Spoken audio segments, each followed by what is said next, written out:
Inusisa sa Senado ang bagong senior high school curriculum na ipatutupad sa mahigit 700 pilot schools sa pasukan. Kabilang sa tanong ng komite, kung matutugunan ba nito ang mga reklamo na hirap pa rin makakuha ng trabaho ang mga graduate ng K-12. Nakatutok si Mav Gonzalez. Bagong kurikulum ang babati sa mga papasok na senior high school student sa ilang pilot school sa parating ngayong school year 2025 to 2026. Sisimplehan na ito at gagawing 2 na lang ang kasalukuyang 4 na tracks, habang magiging 5 na lang ang core subjects mula 15, magiging electives ang ibang subject.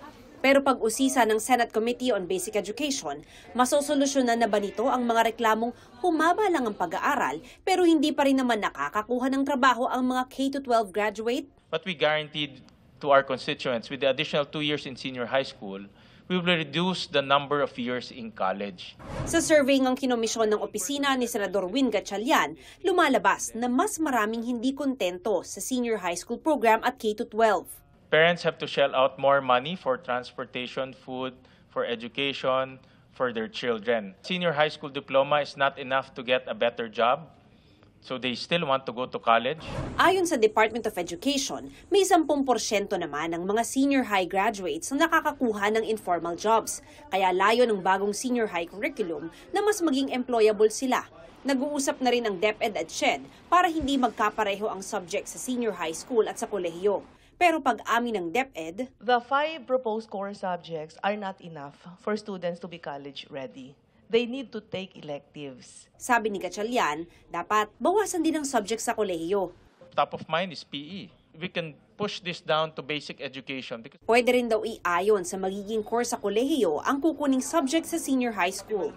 My Health Services NC2 na kung iisipin mo, baka mas appropriate pa sa mag-nursing kaysa mag-take siya ng calculus at ng iba't ibang STEM programs. So baka po pwede nating pag-isipan siya more holistically that some of the NCs may give them actually better training, better preparation for the college programs they wish to take and have those credited already too. Sa ngayon, may 727 private at public pilot schools. Pero puna ni Gatchalian, parang kakaunti ang rural schools o yung mga nasa bundok at isla. I know that part of your rubrics is readiness, diba?